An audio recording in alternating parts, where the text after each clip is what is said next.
गौरी पुत्र गणेश की जय हो। ओम नमः शिवाय। प्रेम से बोलिए जय श्री कृष्ण, राधे राधे। प्रिय भक्तजनों, भगवान शिव को प्रदोष व्रत विशेष प्रिय है। आज फाल्गुन मास के शुक्ल पक्ष का प्रदोष है। शुक्रवार होने के कारण इस प्रदोष व्रत को शुक्र प्रदोष कहा जाता है। शुक्र प्रदोष व्रत करने से आरोग्य लाभ होता है, शत्रुओं पर विजय प्राप्त होती है। इस व्रत के करने मात्र से भगवान शिव हमारे सभी कष्टों को दूर कर सुख समृद्धि प्रदान करते हैं। भगवान शिव ज्ञान और मोक्ष के दाता कहे जाते हैं। शुक्रवार के शुभ योग में प्रदोष का व्रत करने से भगवान शिव के साथ मां लक्ष्मी का भी आशीर्वाद प्राप्त होता है। प्रदोष व्रत करने के साथ साथ प्रदोष व्रत की कथा भी हमें जरूर श्रवण करनी चाहिए। तो आज मैं आपको रसपान कराने जा रही हूँ प्रदोष व्रत की बड़ी ही दुर्लभ और चमत्कारी कथाएं। आप इन कथाओं को पूरा अवश्य सुनिए और कथा सुनने से पहले वीडियो को लाइक करके कमेंट बॉक्स में ओम नमः शिवाय जरूर लिखिए। बैरागी बने तो जग छूटे, सन्यासी बने तो छूटे तन, महाकाल से प्रेम हो जाए तो छूटे आत्मा के सब बंधन। ओम नमः शिवाय। भगवान शिव के पुत्र कार्तिकेय जी हैं। वे सदैव बालक के रूप में रहते हैं, परंतु उनके इस बालक के रूप का एक रहस्य और है। एक बार भगवान शंकर ने पार्वती जी के साथ जुआ खेलने की अभिलाषा प्रकट की। खेल में भगवान शंकर जी अपना सब कुछ हारने के बाद भोलेनाथ जी ने लीला को रचते हुए पत्तों के वस्त्र पहनकर गंगा के तट पर चले गए। कार्तिकेय जी को जब सारी बात पता चली तो वे माता पार्वती से समस्त वस्तुएं वापस लेने के लिए आए। इस बार खेल में पार्वती जी हार गई और कार्तिकेय जी शंकर जी का सारा सामान लेकर वापस चले गए। अब इधर पार्वती जी भी चिंतित हो गई कि उनका सारा सामान भी गया और पति भी दूर हो गए। पार्वती जी ने अपनी व्यथा अपने पुत्र गणेश को बताई तो मातृ भक्त गणेश जी स्वयं जुआ खेलने भगवान शंकर के पास पहुंच गए। गणेश जी इस खेल में जीत गए और लौटकर अपनी जीत का समाचार माता पार्वती को कह सुनाया। इस पर पार्वती जी बोली, उन्हें अपने पिता को साथ लेकर आना चाहिए था। गणेश जी फिर भोलेनाथ की खोज के लिए निकल पड़े। भोलेनाथ भी उनकी भेंट हरिद्वार में हुई। इस समय भोलेनाथ भगवान विष्णु और कार्तिकेय जी के साथ भ्रमण कर रहे थे। पार्वती जी से नाराज भोलेनाथ ने लौटने के लिए मना कर दिया। भोलेनाथ जी के भक्त रावण ने गणेश जी के वाहन मूषक को बिल्ली का रूप धारण करके डरा दिया। मूषक गणेश जी को छोड़कर भाग गए। इधर भगवान विष्णु ने भोलेनाथ की इच्छा से पासे का रूप धारण कर लिया। गणेश जी ने माता के उदास होने की बात भोलेनाथ को कह सुनाई। इस पर भोलेनाथ बोले, हमने नया पासा बनवाया है। अगर तुम्हारी माता पुनः खेलने के लिए सहमत है तो हम वापस चल सकते हैं। श्री गणेश जी के आश्वासन पर भोलेनाथ जी वापस माता पार्वती के पास पहुंचे। खेल खेलने को कहा। इस पर पार्वती जी हंस पड़ी और बोली, अभी आपके पास क्या चीज है जिसे खेल खेला जाए। यह सुनकर भोलेनाथ जी चुप हो गए। इस पर नारद जी ने अपनी वीणा आदि सामग्री उन्हें दी। इस खेल में श्री भोलेनाथ जी हर बार जीतने लगे। एक दो पासे फेंकने के बाद गणेश जी समझ गए। उन्होंने भगवान विष्णु के पासा रूप धारण करने का रहस्य माता पार्वती को बता दिया। सारी बात सुनकर पार्वती जी को क्रोध आ गया। रावण ने माता को समझाने का प्रयास किया, पर उनका क्रोध शांत नहीं हुआ और क्रोधवश उन्होंने भगवान शिव को श्राप दे दिया कि गंगा की धारा का बोझ उनके सिर पर सदैव रहेगा। नारद जी को कभी भी एक स्थान पर न टिकने का अभिशाप मिला। भगवान विष्णु को श्राप मिला कि यही रावण तुम्हारा शत्रु होगा। रावण को श्राप दिया कि विष्णु ही तुम्हारा विनाश करेंगे। कार्तिकेय जी को भी माता पार्वती जी ने कभी जवान न होने का श्राप दे दिया। इस पर सभी जन चिंतित हो उठे। तब नारद जी ने अपनी विनोदपूर्ण बातों से माता का क्रोध शांत किया तो माता ने उन्हें वरदान मांगने को कहा। नारद जी बोले, आप सभी को वरदान दे। तभी मैं वरदान लूंगा। पार्वती जी सहमत हो गईं। तब भगवान शंकर ने कार्तिकेय को शुक्ल के दिन जुए में विजयी रहने वालों को वर्ष भर विजय रहने का आशीर्वाद दिया। भगवान विष्णु को अपने प्रत्येक छोटे बड़े कार्य में सफलता का वर मांगा, परंतु कार्तिकेय जी ने सदा बालक रहने का ही वर मांगा। कहा, मुझे विशेष वासना का सत्संग न हो, सदा भगवत स्मरण में ही मैं लीन रहूं। अंत में नारद जी ने वरदान मांगा कि माँ, मैं सदैव भगवान विष्णु का नाम ही जपता रहूं। माँ पार्वती ने रावण को सभी वेदों का ज्ञाता बना दिया। तभी भगवान शंकर ने पार्वती जी का पाणी ग्रहण कर लिया। तब 6 मुख वाले कार्तिकेय का जन्म हुआ। उन्होंने ही तारकासुर का वध किया। बोलिए शंकर पार्वती भगवान की जय हो। ओम नमः शिवाय। हर हर महादेव। प्रिय भक्तजनों, अब रसपान करते हैं सभी मनोकामनाओं को पूरी करने वाली बहुत ही दुर्लभ कथा। एक बार भगवान भोलेनाथ ने माता पार्वती की परीक्षा लेने का निर्णय लिया। पार्वती जी के तप से प्रसन्न होकर भगवान शंकर उनके सामने प्रकट हुए। उन्होंने वरदान देकर अंतर ध्यान हो गए। कुछ क्षणों में एक मगरमच्छ ने एक लड़के को पकड़ लिया। लड़का मदद के लिए पुकारने लगा। बच्चे की आवाज सुनकर पार्वती जी नदी के किनारे पहुंची और उनका मन द्रवित हो गया। इसी बीच लड़के ने माता पार्वती को देखकर कहा, मेरी माँ नहीं है, मेरा बाप भी नहीं है, कोई मित्र नहीं। माता, आप ही मेरी रक्षा करें।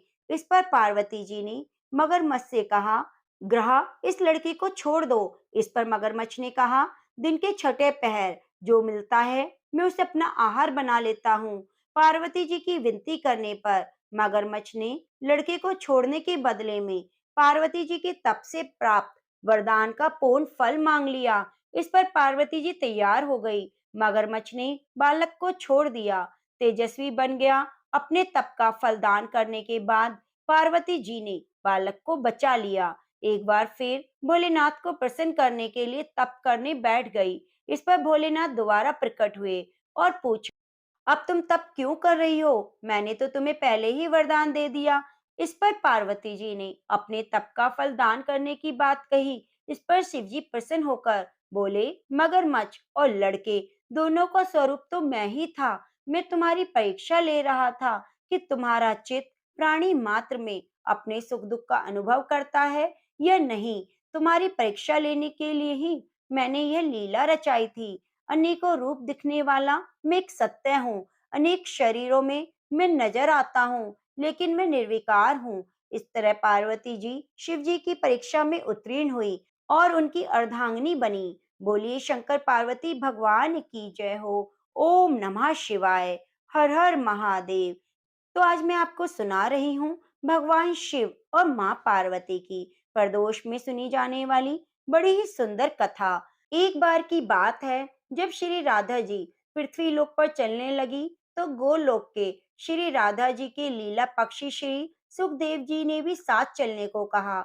वहीं राधा जी की आज्ञा से भगवान की अमर कथा रूपी भागवत कथा के प्रचार करने के लिए गोलोक के लीला पक्षी श्री सुखदेव जी एक सुगी के गर्भ के अंडे के रूप में प्रकट होकर अमरनाथ में प्रकट हुए।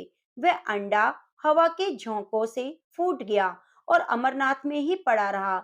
इधर एक बार श्री नारद जी घूमते घूमते कैलाश पर्वत पर पहुंचे तो श्री पार्वती जी ने नारद को सत्कार करने के बाद पूछा, नारद जी आप कहाँ से आ रहे हैं? तो नारद जी ने कहा, मैं हर जगह घूमते हुए आ हूँ, परंतु अब घूमना कम कर दिया क्योंकि लोगों पर विश्वास नहीं। इसका कारण लोगों में प्रेम एक दूसरे के प्रति नहीं, केवल दिखावे का प्रेम है, वस्तुतः नहीं। तब पार्वती जी ने कहा, नारद जी, लेकिन हमारे पति भूत भावन शंकर बहुत प्रेम करते हैं। तब श्री नारद जी ने कहा, हे पार्वती जी, जब आपके पतिदेव श्री शंकर जी आपसे प्रेम करते हैं तो ये जरूर बताएंगे कि श्री शंकर जी अपने गले में माला पहनते हैं, वे किसकी है और कैसी है? तब पार्वती जी ने कहा, यह माला पहनने का रहस्य तो वे अभी तक नहीं बतलाए। तब नारद जी ने कहा, फिर आपके पति आपसे झूठा और दिखावे का प्रेम करते हैं, वस्तुतः प्रेम नहीं करते।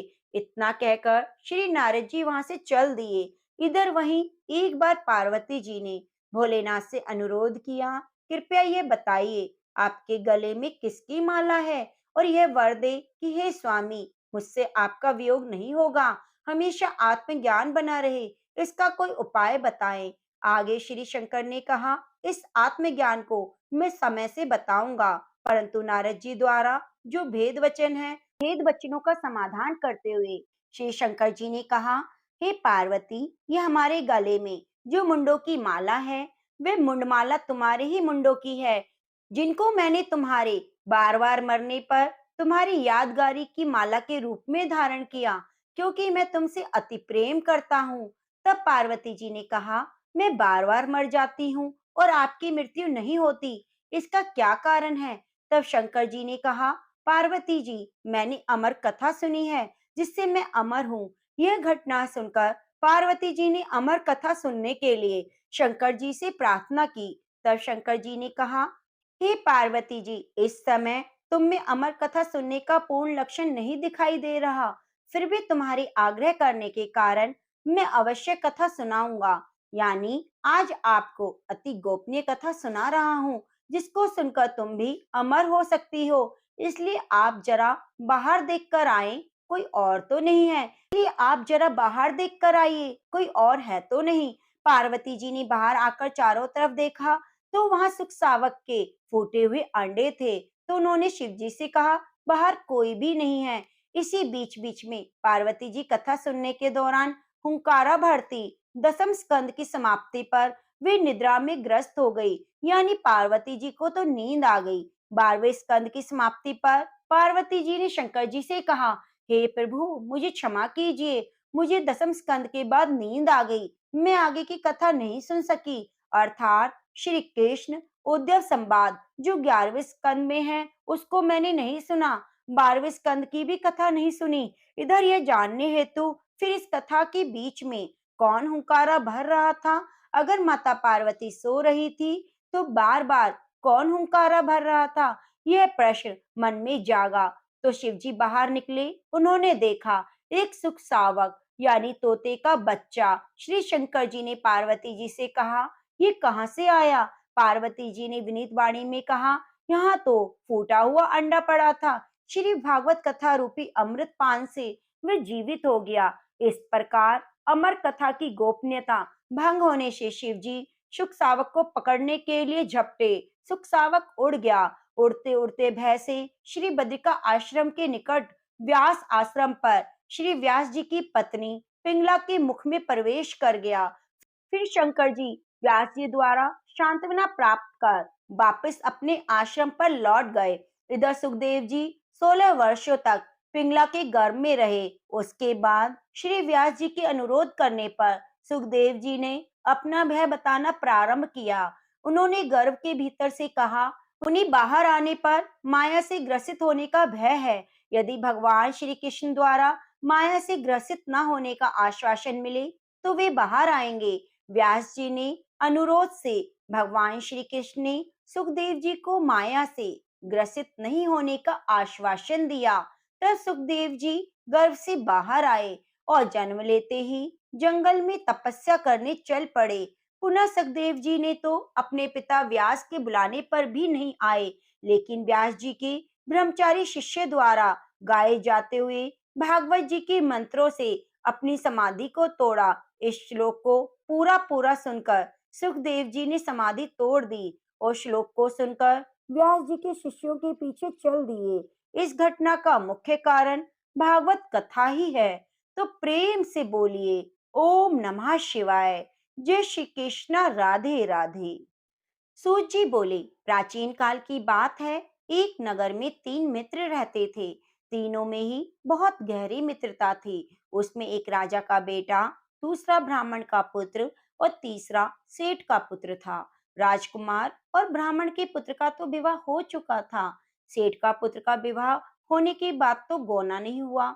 एक दिन तीनों मित्र आपस में स्त्रियों की चर्चा कर रहे थे, तो ब्राह्मण पुत्र ने नारियों की प्रशंसा करते हुए कहा कि नारीहीन घर तो भूतों का डेरा होता है।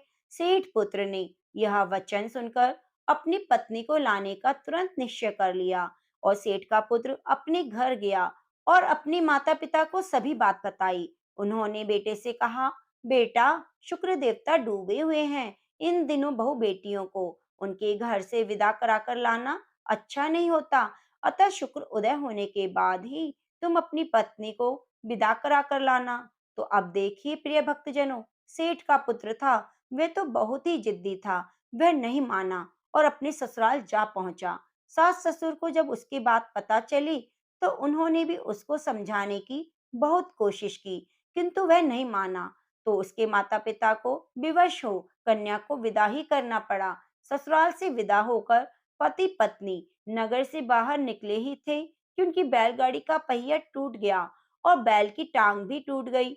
पत्नी को काफी चोट आ गई। सेठ पुत्र ने आगे चलने का प्रयत्न जारी रखा।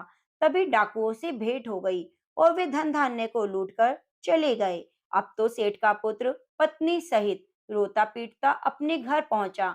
जाते ही उसके सांप ने डस लिया। अब तो उसके पिता ने वैद्यों को बुलाया। उन्होंने देखने के बाद घोषणा की कि आपका पुत्र तो 3 दिन में ही मर जाएगा।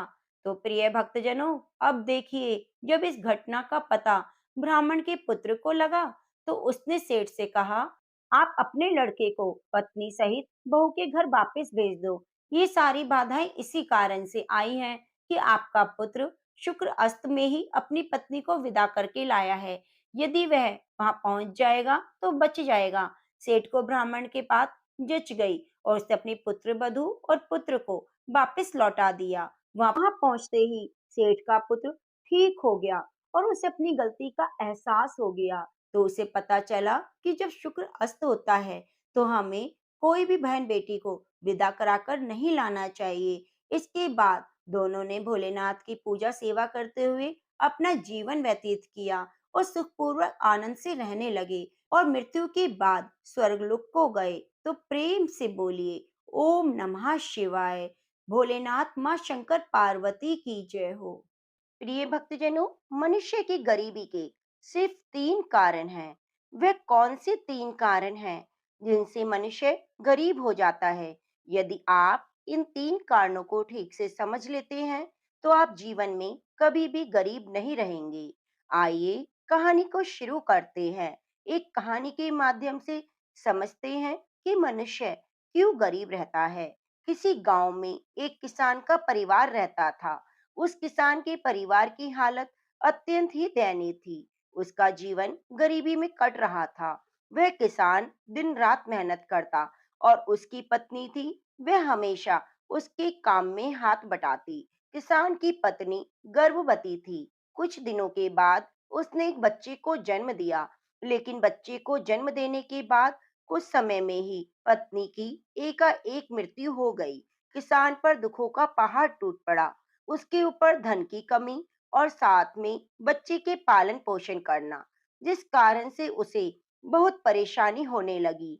अब वह छोटा सा बच्चा भूख प्यास से व्याकुल रहता, परंतु किसान के घर में दूध देने वाला कोई पशु नहीं था, जिससे किसान अपने बच्चे का पालन पोषण कर सके, वह अपने बच्चे को दूध पिला सके। वह बच्चा मारे भूख के रोता चिल्लाता, तो किसान पका चावल उसका पानी निकालता और बच्चे को पिलाता रहता, परंतु उस चावल के पानी से बच्चे की भूख शांत नहीं होती। उसे तो दूध चाहिए था, लेकिन वह किसान इतना गरीब था कि दूध कहाँ से लाता। इसी तरह से 2-3 दिन बीत गए। उस किसान का एक पुराना दोस्त था।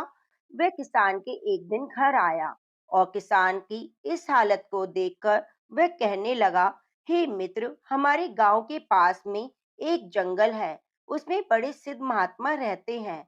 उनके पास बहुत ही सुंदर गाय है। तुम जाकर उन्हीं के पास जाओ और उनसे प्रार्थना करो, उनसे एक गाय मांग लो। मुझे पूरा भरोसा है कि वो साधु बड़े ही नेक दिल हैं और उस गाय को तुम्हें दे देंगे। वे किसान अपने दोस्त की बात को सुनकर अगले दिन उस महात्मा के पास पहुंचने का विचार करता है। फिर जब सुबह होती है, तब वह किसान उस महात्मा से मिलने के लिए चल देता है। अपने बच्चे की जिम्मेदारी एक पड़ोसन महिला को सौंपकर वह किसान जंगल की तरफ चल देता है। चलते चलते सुबह से शाम हो जाती है, लेकिन वह किसान चलता रहता है और अंत में वह स्थान आ जाता है जहाँ पर वह महात्मा जी अपनी कुटिया बनाकर रहते थे। किसान उन महात्मा के पास पहुंचता है और महात्मा को प्रणाम करता है। कहता है, हे महाराज, मेरी पत्नी ने एक बच्चे को जन्म दिया और जन्म देने के कुछ घंटों के बाद ही वह दुनिया छोड़कर चली गई। इस समय मेरा बच्चा भूख प्यास से बेहाल रोता है, क्योंकि उसका पेट नहीं भर पा रहा। इसलिए मैं बड़ी ही आशा के साथ आपके पास आया हूँ। मैंने सुना है कि आपके पास एक बहुत ही सुंदर और दूध देने वाली गाय है। वही गाय को मैं मांगने के लिए आपके पास आया हूँ। यदि आप अपनी गाय मुझे दे दें तो आपकी बड़ी कृपा होगी। उसी गाय का दूध पिलाकर मैं अपने बच्चे की भूख को शांत करूंगा। किसान की बात को सुनकर महात्मा जी ने कहा, हे किसान, मैं तुम्हें गाय को अवश्य दे दूंगा। तुम्हारे ऊपर जो विपत्तियों का पहाड़ है, जिससे तुम्हारा बच्चा भूख से व्याकुल है, मैं उन सब परिस्थितियों को समझ सकता हूँ। मैं इस गाय को तुम्हें दूंगा, लेकिन इस गाय को देने से पहले तुम्हें मेरी बात माननी पड़ेगी। तुम इस गाय को अपने पास ले जाकर रखना, खाने पीने और रहने का पूरा ध्यान रखोगे, समय समय पर चारा पानी का प्रबंध करोगे। सुबह अपने भोजन करने से पहले एक रोटी गाय को खिलाकर फिर तुम खाओगे, क्योंकि जहाँ गाय माता जाती है उसके पीछे सिद्ध के देवता और भाग्य के विधाता भी आ जाते हैं। इस गाय को ले जाने के बाद तुम इसकी सेवा करोगे, अपने भोजन करने से पहले नित्य एक रोटी खिलाओगे, स्वच्छ जगह पर रखोगे, तब तुम्हारे घर में धन की किसी प्रकार की कोई कमी नहीं रहेगी। मेरी एक बात को तुम हमेशा ध्यान रखना, जब तुम्हारी जरूरत पूरी हो जाए तुम इस गाय का लाभ उठा लो। यह गाय जब दूध देना बंद कर दे तब इस गाय को छोड़ना मत, अन्यथा तुम फिर से दरिद्र हो जाओगे। इतनी बात मेरी हमेशा याद रखना। किसान ने कहा, महाराज, मैं इन सब बातों का पूरा ध्यान रखूंगा। आप मुझे कृपा करके बताइए, इसके बदले मुझसे आप क्या लेंगे? महात्मा ने किसान की बात सुनी तो महात्मा ने कहा, मैं तुमसे कुछ नहीं लूंगा, मैं तुम्हें इस गाय को ऐसे ही दे दूंगा। मैं तुमसे लेकर क्या करूंगा? मैं तो एक सिद्ध सन्यासी हूँ। मुझे धन दौलत की चाह नहीं, ना ही मुझे किसी वस्तु की आवश्यकता है। इस बात को सुनते ही किसान महात्मा के चरणों में गिर पड़ा और उस गाय को लेकर अपने घर की तरफ चल दिया। उस गाय को चारा पानी खिलाने के बाद दूध निकालकर अपने बच्चे को दूध पिलाता। इसी प्रकार से नित्य सुबह और शाम गाय की खूब सेवा करता, बड़े अच्छे तरीके से गाय को नहलाता, उसके भोजन का प्रबंध करता। सबसे पहले गाय को रोटी खिलाने के बाद वह घर में भोजन खाता। किसान का लड़का धीरे धीरे बड़ा होने लगा, साथ ही किसान भी उस गांव का सबसे धनवान व्यक्ति बन गया।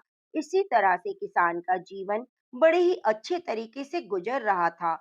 अगर किसी कारणवश किसान को कहीं दूर जाना पड़ता तो गाय की देखरेख की जिम्मेदारी वह अपने नौकरों को सौंप देता और कहता, गाय को किसी भी तरह का कोई कष्ट नहीं होना चाहिए। मेरे आने तक तुम लोग गाय का पूरा ध्यान रखना, इसके चारे पानी की व्यवस्था करना। इतना कहने के बाद किसान अपने घर से चला जाता और लौटकर आने के बाद फिर से गाय माता की सेवा में लग जाता। कुछ समय के बाद एक दिन अचानक गाय ने दूध देना बंद कर दिया। किसान ने सोचा, हो सकता है किसी कारण से आज गाय ने दूध नहीं दिया।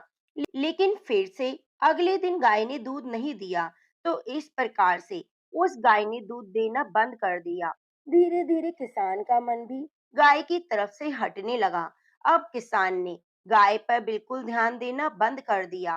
पहले तो वह गाय के पास आता, उसे चारा खिलाया करता, उसे नहलाया करता, उसे सहलाता, लेकिन अब वह गाय को देखना भी बंद कर दिया। गाय को पानी पिलाया या नहीं पिलाया, चारा खिलाया या नहीं खिलाया, गाय कैसी है इसका उसे कोई मतलब नहीं रहा। उसके इस व्यवहार के कारण गाय बहुत कमजोर हो गई। अब उस किसान ने गाय को रोटी देना भी बंद कर दिया। गाय को खिलाने से पहले खुद खाने लगा। जिस जगह पर गाय गोबर करती, उस जगह की सफाई करना भी उसने बंद कर दिया। इस तरह से गाय के आसपास गोबर और मूत्र इकट्ठा हो गया, कीड़े पड़ने लग गए। गाय खुद बेचारी भूख प्यास से कमजोर हो गई। एक दिन की बात है, उस गाय के पास किसान वह गया और गाय को देखकर बड़ा क्रोध में आ गया। उस गाय को एक खूंटे से खोलकर सीधे जंगल की तरफ ले गया और जंगल में छोड़कर वहां से आ गया। जब किसान घर आया तो देखा उसका बेटा तो बीमार हो गया है। वे अपने बेटे को एक बड़े डॉक्टर के पास लेकर गया और कहने लगा, डॉक्टर साहब, मेरे बेटे को किसी तरह से ठीक कर दीजिए। आपको जितना धन चाहिए मैं दे दूंगा। डॉक्टर ने कहा, ठीक है। इसका इलाज करना शुरू किया, लेकिन कितना भी इलाज करने के बाद भी वह लड़का ठीक नहीं हुआ। तब उस डॉक्टर ने कहा, मुझे और धन की आवश्यकता होगी, क्योंकि गांव में लड़के का इलाज नहीं किया जा सकता। इसको शहर लेकर जाना होगा। वहाँ हर तरह की व्यवस्था रहती है। अधिक धन खर्च होगा, लेकिन तुम्हारा बेटा ठीक हो जाएगा। किसान ने कहा, मेरे पास जितना रुपया था मैंने अपने लड़के की दवाइयों पर खर्च कर दिया। इसके उपचार में खर्च हो गया। अब मेरे पास तो फूटी कौड़ी भी नहीं। अब तो केवल मेरा घर बचा है। किसान ने अपने लड़के के उपचार के लिए अपना घर भी बेच डाला। अपने घर को बेचकर जो पैसा लिया, उस पैसे से लड़के का इलाज करवाना शुरू कर दिया। कुछ समय के बाद किसान का बेटा जब ठीक हो गया और किसान अपने लड़के को लेकर वापस गांव आया, तो वह आता है तो उसका घर भी नहीं होता और वह अपने लड़के को लेकर पुरानी झोपड़ी में रहने लगता है। वहीं पर फूट फूट कर रोने लगता है। किसान विचार करता है कि यह सब मेरी गलती के कारण हुआ। ये सब मेरे ही कर्मों का फल है। मैंने ही साधु महात्मा की बातों पर ध्यान नहीं दिया, गाय पर अत्याचार किया, उसकी देखरेख नहीं की, चारे की व्यवस्था भी नहीं की। इसी कारण मेरे साथ ऐसा हुआ है। जब तक वह गाय दूध देती थी, मैं उसकी सेवा करता था। मैंने उसकी सेवा करनी बंद कर दी और उसे असहाय छोड़ दिया। इस तरह से किसान सोचता रहा और रोने लगा। फिर अपनी गाय को ढूंढने के लिए जंगल में निकल पड़ा। जंगल में कुछ दूर चलने के बाद उसे अपनी गाय दिखाई दी, जिसे उसने छोड़कर भगा दिया था। किसान गाय के पास पहुंचता है और किसान अपनी गाय के पैर में गिरकर रोने लगता है, माफी मांगने लगता है, हाथ जोड़कर विनती करने लगता है, गिड़गिड़ाता है, कहता है, हे गाय माता, मैं आपका अपराधी हूँ। मैं आपका ख्याल बिल्कुल नहीं रख सका। मैंने आपको भूखा रखा, बहुत तरस आया। मैंने आपके स्थान से मलमूत्र की सफाई नहीं की, वहाँ कीड़े पड़ गए। मेरी ही गलती के कारण आप कमजोर हो गई। हे गाय माता, मुझे माफ कर दीजिए। मेरे साथ वापस घर चलिए। तब गाय माता कहती है, हे किसान, अगर ऐसी बात है तो तुम्हें तुम्हारी गलती का पश्चाताप हो रहा है, तो तुम हमेशा मेरी 3 बातों का ध्यान रखना। मैं तुम्हें 3 बातें बताती हूँ, जिन्हें तुम हमेशा याद रखोगे तो जीवन में कभी भी धन की कमी नहीं होगी। तुम अपने जीवन में हमेशा उन्नति के मार्ग पर आगे बढ़ते रहोगे। मेरी पहली बात है, ध्यान से सुनो। अपने दोस्त और अन्य किसी व्यक्ति के साथ जिंदगी में कभी भी छल मत करना, क्योंकि जो व्यक्ति अपने मित्र और सगे संबंधियों से छल कपट करता है, उस आदमी को धोखा देता है। वह कभी भी जीवन में सुखी नहीं रहता, जीवन भर दुखी होता है। और किसी का पेट काट कर खाता है, वह जीवन भर भूखा ही रहता है, उसका खुद का पेट नहीं भरता। मेरी दूसरी बात, ध्यान से सुनो। अपने धन पर और अपने आप पर, अपनी बुद्धि पर कभी भी घमंड मत करना। धन, बुद्धि और खुद पर घमंड करने वाला व्यक्ति अहंकार के कारण बहुत ज्यादा नीचे गिर जाता है। उसका पतन होना निश्चित है। एक किसान, समय कभी भी एक जैसा नहीं रहता। यदि किसी का बुरा वक्त आया है तो अच्छा भी आता है। तुमने अपने आप पर और अपने धन पर बहुत अभिमान किया। यही तुम्हारी बड़ी भूल थी, तुम्हारी बहुत बड़ी कमी थी, क्योंकि कल क्या हो जाए कोई नहीं जानता। समय अच्छे अच्छे धुरंधरों को भी धूल चटा देता है। इसलिए अपने धन पर कभी भी घमंड मत करना। मेरे पास धन है तो मैं कुछ भी कर सकता हूँ। धन के साथ तुम्हारे अंदर अहंकार भी आ जाएगा। और वही अहंकार तुम्हारे पतन का कारण बनेगा। तुम्हारे सोचने समझने की क्षमता को नष्ट कर देगा। मेरी तीसरी बात, ध्यान से सुनो। अपने घर की कोई भी सलाह किसी बाहरी व्यक्ति से नहीं लेना। अगर घर में बड़े बुजुर्ग माता पिता हैं, उन्हें नजरअंदाज करके किसी और से सलाह लेते हैं, तो अभी आपका काम सफल नहीं होगा। वह व्यक्ति अपने काम को बढ़ाने के बजाय बिगाड़ने में लगा रहेगा, आपको सही राय नहीं देगा। इसीलिए अपने बड़ों और माता पिता से ही कार्य के बारे में सलाह लेनी चाहिए। यदि तुम इन तीन बातों पर अमल करोगे तो जीवन में सदा उन्नति करोगे। गौ माता की सारी बातों को बड़े ही ध्यान से सुना किसान ने और कहा, माता मैं आपकी सारी बातें मानूंगा, लेकिन कृपया आप मेरे साथ चलिए। गौ माता ने उस किसान को क्षमा कर दिया और क्षमा करके उसके साथ चली गई। जब किसान घर पहुंचा तो गौ माता की खूब सेवा करने लगा, अच्छे चारे की प्रबंध किया, नहलाता धुलाता, साफ सफाई करता। उस किसान के घर में धीरे धीरे अन्न और धन के भंडारे भरने लगे। वह किसान फिर से धनवान हो गया और फिर से खुशियां लौट आई। कभी भी गौ माता को अपना झूठा नहीं खिलाना चाहिए, इससे घर में कभी भी बरकत नहीं होती। तो प्रेम से बोलिए, ओम नमः शिवाय। गौ माता की जय हो। प्रिय भक्तजनों, यह कहानी आपको कैसी लगी? यदि कहानी पसंद आई है तो वीडियो को आप लाइक कीजिए और चैनल को सब्सक्राइब करके बगल में बनी घंटी को दबाना ना भूलें। मिलते हैं अगली कथा कहानियों के साथ। तब तक के लिए नमस्कार।